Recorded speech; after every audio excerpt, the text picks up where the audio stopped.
sejam muito bem-vindos. Eu sou a Ká, mais conhecida como Ká em Portugal, e eu tô de volta depois de quase um ano sem gravar pro canal.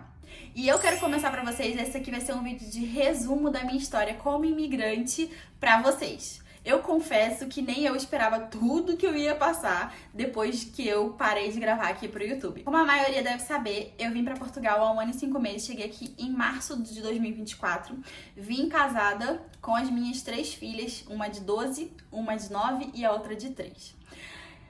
Querendo ou não, acabei me separando e isso foi uma virada de chave na minha vida. O pai das meninas voltou pro Brasil e eu fiquei com elas aqui, sim.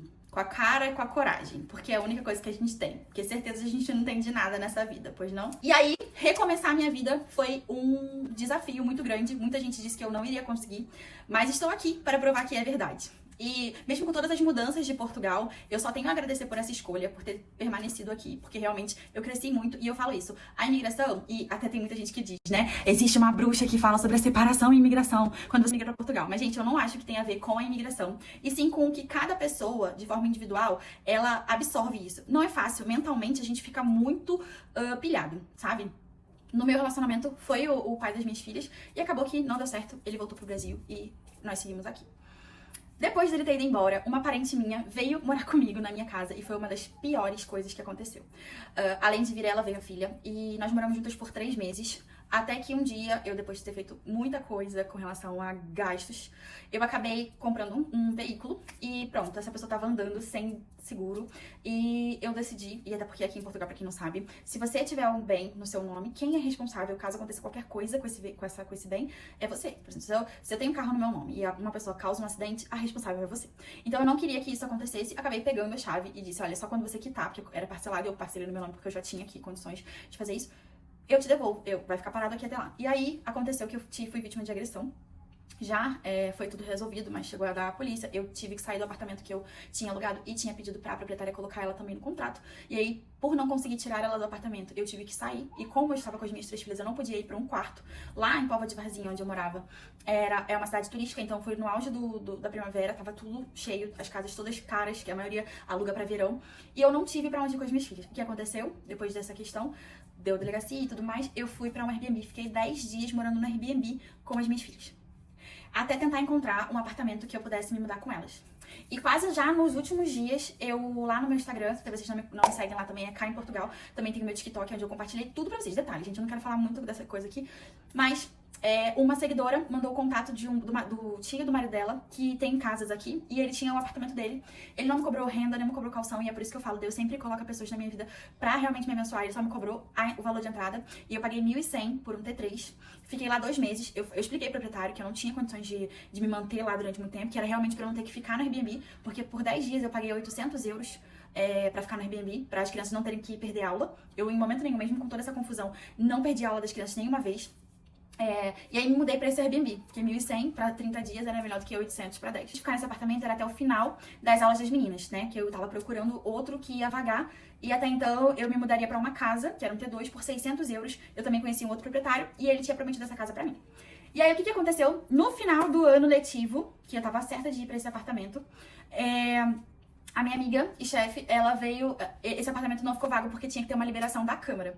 E aí, a minha amiga ia viajar, que é onde eu tô agora aqui, em Braga, e ela precisava de alguém pra ficar com os pets dela. Então, eu vim pra cá, pra ajudar, enquanto ela ia viajar, ficar aqui com as crianças, economizava o valor do arrendamento e esperava a liberação desse apartamento, dessa casa de 600 euros. Vim pra cá, e ao mesmo tempo teve a questão do processo de guarda, pensão e divórcio que eu fiz aqui em Portugal. Passei por tudo isso, depois eu vou fazer um vídeo contando pra vocês como que foi essa questão da guarda fazendo aqui em Portugal, mas acredito que foi bem rápido até, em 2 semanas eu já tinha a data da audiência, a minha advogada foi muito rápida, ela realmente quis agilizar o quanto antes isso, e pronto. Depois de ter passado pela questão da guarda dos alimentos, eu vim pra Braga, fiquei aqui, e por conta dessa questão da briga que aconteceu, eu tive que passar por uma... entrevista da CPCJ, não, é uma avaliação da CPCJ, que é o órgão que tem como se fosse a proteção da criança e do adolescente aqui em Portugal. Independente se a criança passou ou não, se ela vivenciou aquilo ou se a mãe foi vítima, as crianças também entram. E a criança entrando, entra a CPCJ. E aí o que aconteceu? Eu fiquei muito assustada, né? Porque, imagina, muitas coisas a gente ouve falar. E eu vou fazer também um vídeo falando sobre essa questão da CPCJ pra vocês. Mas, resumindo, nesse meio tempo ainda tive essa questão da avaliação da CPCJ. As crianças também passaram por análise com eles. Nesse tempo de férias, eu acabei vendendo o John John, porque como eu falei pra vocês, eu tirei o carro pra pessoa pra minha familiar, e ela acabou não pagando, e eu fiquei com a prestação pra poder pagar. Então, vendi o John John, que é, pra quem não sabe, o meu carrinho de 400 euros, que quando eu cheguei aqui, nossa, me salvou muito. Eu amava o John John, mas hoje eu já não tô mais com ele. E agora eu tô recomeçando a minha vida. Vou voltar, né, tirar as minhas coisas da garagem, porque quando aconteceu tudo aquilo, eu fui pro Airbnb, eu coloquei toda a minha mobília dentro da garagem dessa minha amiga, e agora eu vou levar de volta. Vou voltar a morar na Póvoa, porque eu estou atualmente, passei as férias, passei 2 meses aqui em Braga, porém não consegui um arrendamento. Eu realmente queria, a minha ideia principal era vir morar em Braga. Eu amei o clima do verão, aqui realmente não venta, que é diferente da Póvoa, que tem a praia. Então eu gostei muito do clima daqui, busquei imóveis aqui, mas não consegui. E aí conforme foi apertando o tempo de voltar às aulas, que as aulas voltam agora no dia 15 de setembro, eu decidi priorizar a escola das meninas, principalmente o infantário, que aqui é uma dificuldade muito grande de você conseguir escola. Então a minha decisão primordial de ficar na Póvoa, de voltar pra Póvoa, é realmente a escola das crianças, que elas já estão matriculadas, já estão habituadas. A Alice tá no 4º ano, é finalista. A Ariela também já tem seus amigos lá, vai ter esse ano o clube de idiomas, e eu não queria afastar elas disso. Mas volto pra Póvoa, começo a mudança agora essa semana. Na próxima semana eu vou fazer a minha primeira viagem com as meninas, agora que o divórcio e a guarda saiu. Nós vamos pra França, e eu vou contar cada detalhe pra vocês dessa viagem no próximo vídeo. Eu espero muito que vocês tenham gostado, e vou dar minha opinião pra vocês com relação a se vale ainda realmente a pena vir pra Portugal. Na minha opinião, sim, vale muito a pena. Por quê? Hoje eu tenho qualidade de vida, hoje eu tenho segurança. Graças a Deus, o meu trabalho me permite estar em qualquer lugar. Então, eu agradeço muito a internet por isso.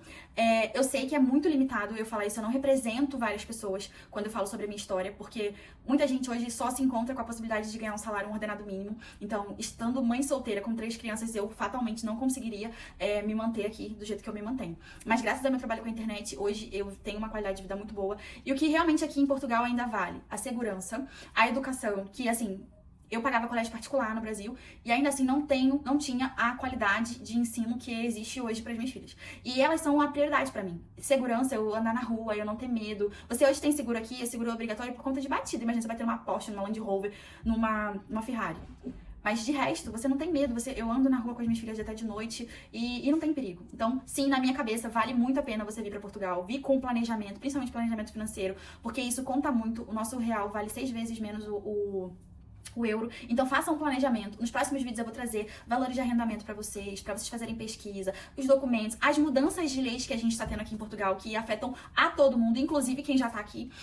Mas principalmente quem tá vindo, um exemplo disso é conta bancária. Antigamente, quem até não tinha visto conseguir abrir conta bancária, hoje em dia eles só estão abrindo conta bancária pra quem tem residência. E quem precisa de contrato de trabalho precisa de conta bancária. Então tá meio que um jogo de quem nasceu primeiro, o ovo ou a galinha. A gente não tá sabendo. Mas eu vou compartilhar tudo isso com vocês. Então eu espero que vocês tenham gostado desse vídeo, resumindo um pouco da minha história.